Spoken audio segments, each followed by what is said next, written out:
Hello and welcome to at Wallasey Muppet, formerly at Muppet 71B. That's the name of my YouTube channel, at Wallasey Muppet.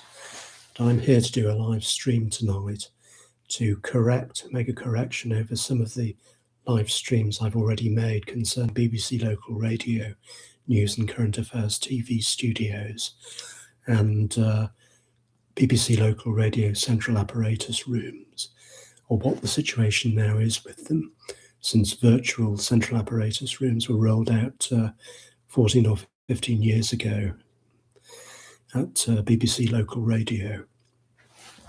I'll start with the NCA TV studios. I did mention in some of my videos about local radio TV studios, or should I say one-camera TV studios at BBC local radio stations, that you can actually put the output of a BBC local radio news and current affairs TV studio onto an ITV system or Channel 4 system, or route it to a foreign broadcaster if a foreign broadcaster wants to interview a contributor from somewhere in England.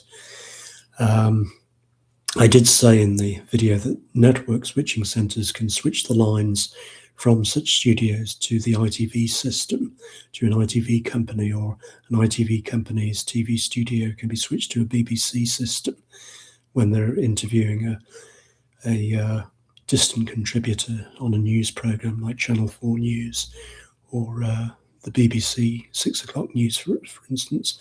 They don't usually have interviews on the 6 o'clock news, but on some news programmes they'll have a distant interview with a distant contributor who'll be asked to go to a BBC local radio station if there's no ITV studio in the county concerned. I did say network switching centres switch the lines from those studios. Network switching centres haven't been in use since 2001. That's when network switching centres were replaced by switching hub switching centres, which have a slightly different structure to their predecessors, network switching centres. The term network switching centre was unused after year 2001 by BT plc. They're now called switching centre hubs. There's one at Dalhouse in Manchester for dealing with local radio stations in the northwest, and BBC Television at Key House in Salford. The switching centre hubs to route distant contributor studios to a studio gallery for a BBC or ITV news programme. They still share studios. It's usually ITV using the BBC NCA studios at local radio stations, or one-camera studios at regional broadcasting centres, because the BBC have one-camera NCA studios in counties where the ITV television companies may not have a one-camera studio for interviewing a distant contributor. Now, getting on to central apparatus rooms at BBC local radio stations, for about the last 15 years at most BBC local radio stations, they haven't had a central apparatus room in existence.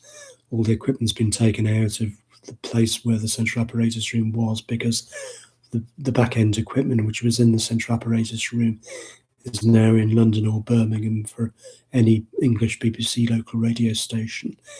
It's done using digital lines to a back-end virtual central apparatus room.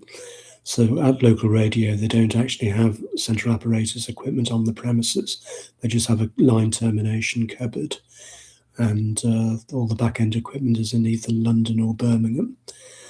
So they don't actually have a central apparatus room actually on the premises of a typical BBC local radio station these days. That was a fault in my video concerning the rack rooms at BBC local radio. They no longer exist. There's just back-end equipment housed in BBC premises in London or Birmingham. So I'm glad to have put that matter straight.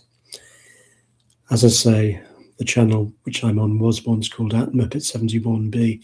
It's now called @Wallacey That's the name of this YouTube channel I'm speaking to you tonight on.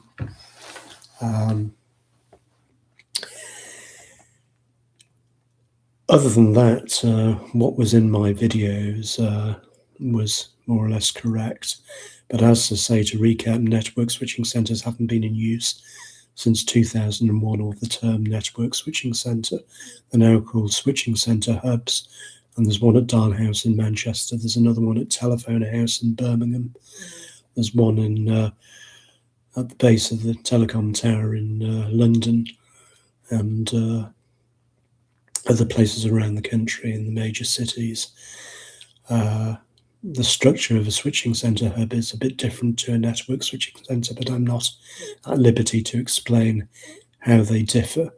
But a switching center hub replaces what a broadcast network switching center was doing. So that's that matter put right. In the thumbnail, which advertises this YouTube feed, it's behind the scenes at the Radio Cumbria News and Current Affairs TV studio. They had 2 NCA studios at Hilltop Heights for television, when BBC Radio Cumbria was based at Hilltop Heights until 1993, when they moved into a new purpose-built broadcasting studio building. I'm not sure where that is in Cumbria, but I say it's new, but they've been there since 1993. That's 33 years. Before that, they were at Hilltop Heights in Carlisle, which was an office block. And on the top floor of that office block, which was 4 or 5 stories high, was the Radio Cumbria radio studios. There are 2 NCA radio studios for accommodating distant contributors to a radio station interview, in another part of the country. And there were 2 NCA TV studios, 1 camera, and that's what the picture on the thumbnail for this channel is actually showing. It's showing the remotely operated camera and some of the broadcasting equipment in the room, in the studio concerned. That's more or less the end of my live stream this evening. I hope you've enjoyed listening to and watching me through my Canon XA75 camera and Sub-Zero SZC500 USB microphone, available from Gear for Music in York, North Yorkshire. And that's where I've got the boom microphone stand from, Gear for Music. They sell a lot of cheap microphone stands and boom adapters for the floor-mounted microphone stand. I think that's about all on this 31st of July 2026 here in Wallasey, Wirral, Merseyside, UK. I hope you've enjoyed my brief live stream this evening, and that you'll join me again for further live streams in the coming weeks here on YouTube @Wallacey Muppet. Thank you for watching.